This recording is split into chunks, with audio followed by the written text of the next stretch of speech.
Welcome to the Bible Quiz Hub, your home of engaging and interactive Bible quizzes and trivia that will test and sharpen your knowledge of the Bible and enhance your spiritual growth. Today, we're unleashing another set of 15 mind-blowing questions to test your knowledge of Old Testament Bible battles. This Bible quiz is so epic that even Sunday school teachers sweat. Think you know every clash, from the mysterious death of 185,000 Assyrian army to an Egyptian giant being killed by his own spear? Let's find out. Here's how it works. We'll hit you with mind-blowing questions about legendary wars, surprise victories, and the warriors who changed history. Get 12 out of 15 right, and you're a Bible battle master. Miss 5, time to crack open those scriptures. Ready for battle? Let's clash. Question 1. Who defeated the Midianites with only 300 men blowing trumpets? A. Barak. B. Gideon. C. Samson. D. Jephthah. Your time starts now.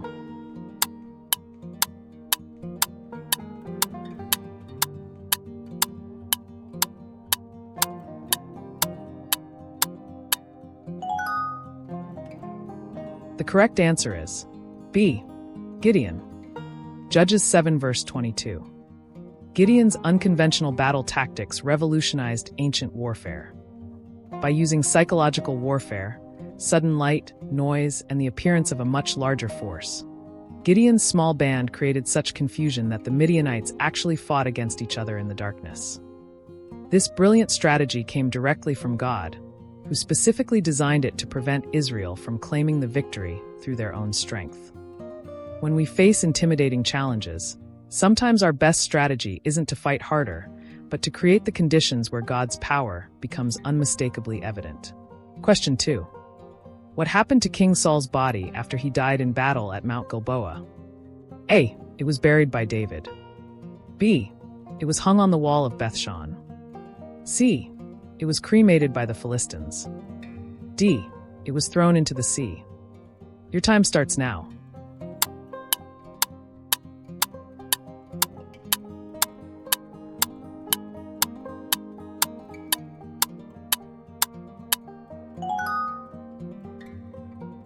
The correct answer is B. It was hung on the wall of Bethshan. 1 Samuel 31 verse 10. Saul's humiliating end highlighted the complete reversal of his fortunes. The once mighty king's body was publicly displayed as a trophy by the Philistines, the ultimate dishonor in ancient Eastern culture. Yet the story doesn't end there.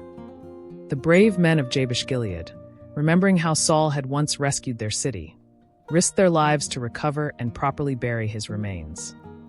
This bittersweet conclusion to Saul's reign reminds us that even in failure and judgment, acts of loyalty and covenant faithfulness still shine through the darkness. Question 3. In which battle was the Ark of the Covenant captured by the Philistines? A. Battle of Gaza. B. Battle of Ebenezer. C. Battle of Mizpah. D. The Ark was never captured. Your time starts now.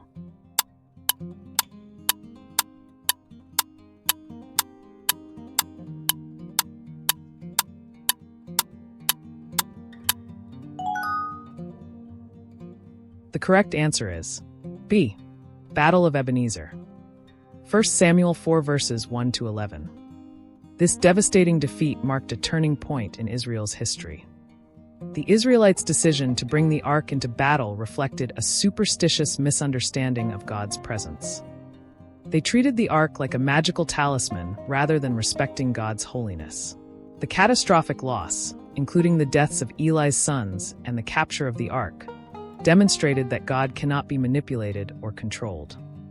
This sobering account warns us against reducing faith to religious objects or rituals while ignoring genuine obedience and relationship with God. Question 4.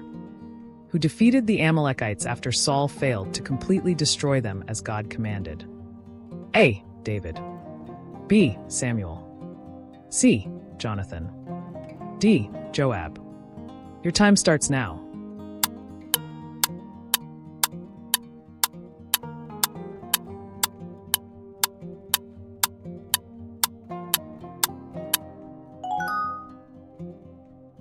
The correct answer is A. David. 1 Samuel 30 verses 17 to 20. David's victory over the Amalekites came at a deeply personal moment of crisis. After returning to find his town of Ziklag burned and families taken captive, David sought God's guidance rather than giving in to despair. His decisive pursuit and complete victory not only rescued the captives, but fulfilled what King Saul had failed to do years earlier. This dramatic turn of events, occurring just before David would be crowned king, demonstrated his spiritual leadership in contrast to Saul's disobedience. Question 5.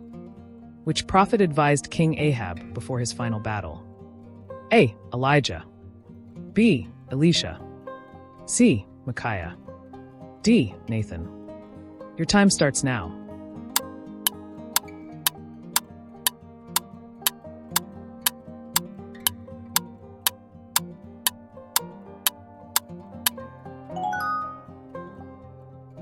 The correct answer is C. Micaiah.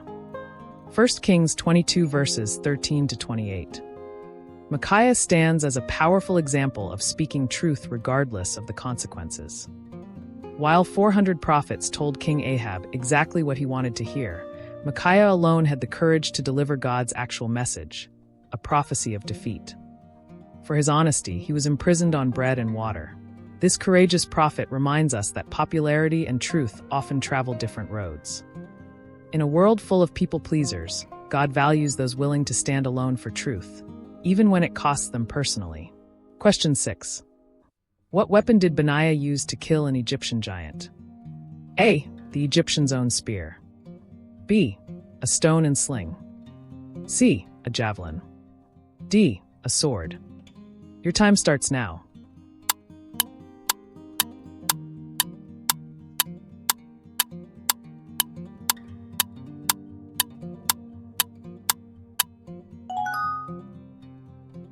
The correct answer is A. The Egyptian's own spear. 2 Samuel 23 verse 21. Benaiah's extraordinary feat revealed remarkable courage and skill. Facing an Egyptian described as impressive in appearance and armed with a spear, Benaiah boldly approached with just a club, wrested away the spear, and used it against the giant. This audacious warrior later became the commander of King Solomon's bodyguards and one of David's mighty men. His story illustrates how sometimes the very thing that threatens us can become the instrument of victory in God's hands. Question 7. How many Aramean soldiers did King Ahab defeat in his first battle against Ben-Hadad? A. 10,000. B. 100,000. C. 200,000. D. 250,000. Your time starts now.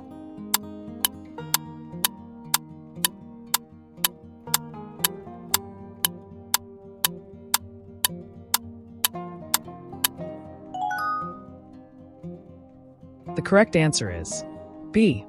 100,000. 1 Kings 20 verses 29 to 30. This massive victory showcased God's power despite Ahab's flawed character. Even though Ahab was one of Israel's most idolatrous kings, God still granted him this overwhelming victory to demonstrate that he alone was God, not the Aramean gods who were thought to be gods of the hills. The staggering number, 100,000 in one day, emphasizes the supernatural nature of this triumph. This reminds us that God sometimes works through imperfect people and situations, not because they deserve it, but to accomplish his greater purposes and reveal his glory. Question 8. Which king saw the handwriting on the wall during a feast on the night his kingdom fell? A. Nebuchadnezzar. B. Evil-Merodach. C. Darius. D. Belshazzar. Your time starts now.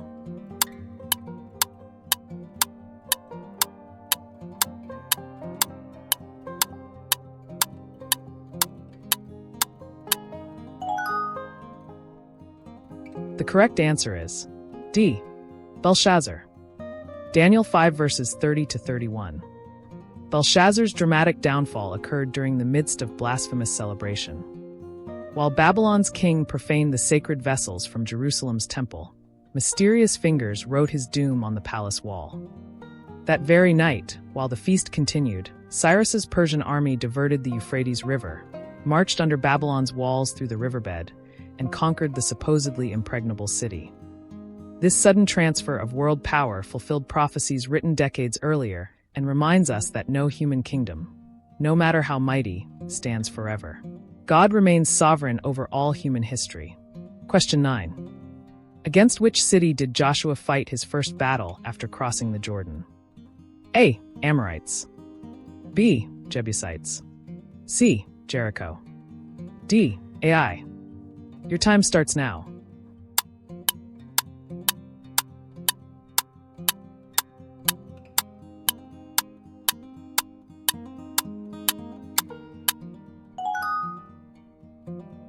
The correct answer is C. Jericho. Joshua 6 verses 1 to 21. The conquest of Jericho established a spiritual foundation for Israel's entire campaign. Before any conventional battles, God commanded spiritual preparation, circumcision and Passover celebration, followed by this supernatural victory. The fall of Jericho's impenetrable walls demonstrated that the promised land would be secured not primarily through military might, but through faith and obedience. Just as Jericho stood as the gateway to Canaan, our first spiritual victories often become the foundation for all that follows in our journey with God. Question 10. Who commanded the armies of Israel and Judah that defeated Moab after King Ahab's death? A. Jehoshaphat and Jehoram. B. Joram and Ahaziah. C. Elisha and Jehoshaphat. D. Jehu and Jehoahaz. Your time starts now.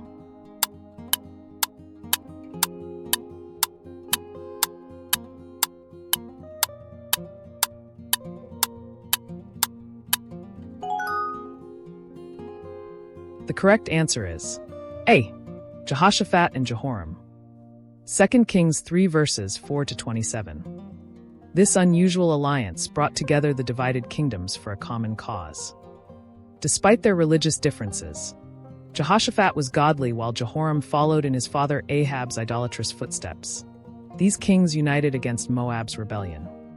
When their armies faced a water crisis in the desert, God intervened through Elisha's prophecy. This complex campaign reminds us that God sometimes works through unexpected alliances, and that even flawed leaders can accomplish his purposes when they seek his guidance. Question 11. Which Israelite tribe failed to drive out the Jebusites from Jerusalem? A. Judah. B. Manasseh. C. Ephraim. D. Benjamin. Your time starts now.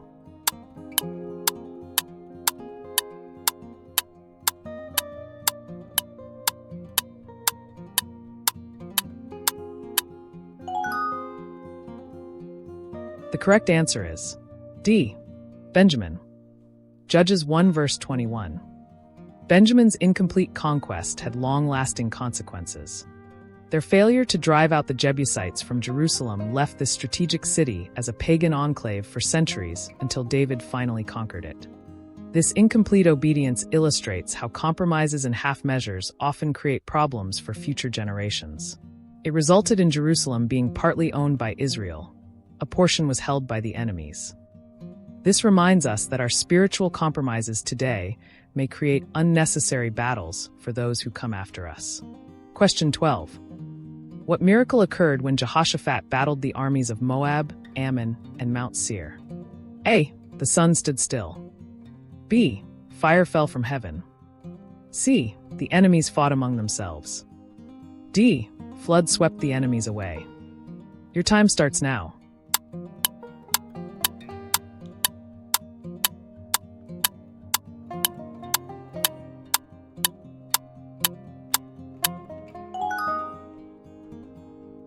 The correct answer is C. The enemies fought among themselves. 2 Chronicles 20 verses 22 to 24. Jehoshaphat's victory came through praise rather than fighting. Facing overwhelming odds against a three-nation coalition, this godly king positioned singers at the front of his army to praise God. As they began singing, confusion broke out in the enemy camp, causing the three armies to destroy each other completely. By the time Judah arrived at the battlefield, they found only corpses. Not a single enemy had escaped.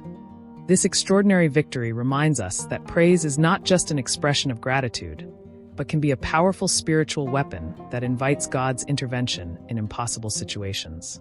Question 13. Who was King David fighting against when Absalom was killed? A. Philistines. B. Absalom's rebels. C. Ammonites. D. Arameans. Your time starts now.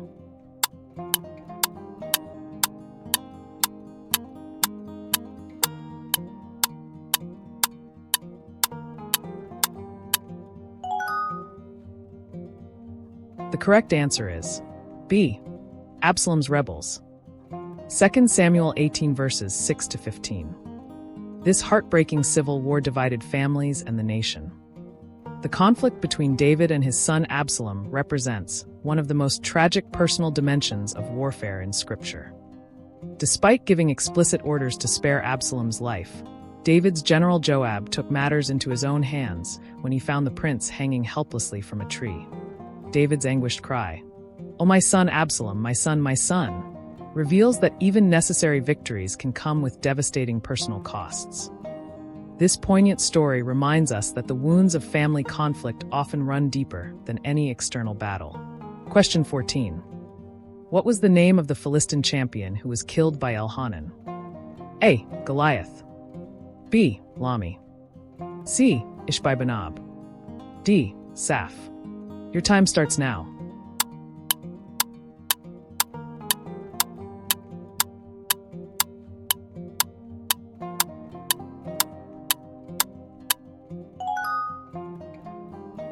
The correct answer is B. Lami. 1 Chronicles 20 verse 5. Lami's defeat shows that giant killing ran in Israel's army. Elhanan's victory over Goliath's brother Lami, who also carried a massive spear, demonstrated that David's triumph wasn't a one-time fluke, but part of God's ongoing deliverance. The Philistines had multiple champions from the family of giants in Gath, but God raised up multiple giant killers among David's mighty men. This fascinating detail reminds us that what seems impossible to one generation can become increasingly normal for those who follow, as faith builds upon faith and victory upon victory. Question 15. Which king of Judah was delivered from 185,000 Assyrian army? A. Manasseh. B. Hezekiah. C. Josiah. D. Jehoiakim. Your time starts now.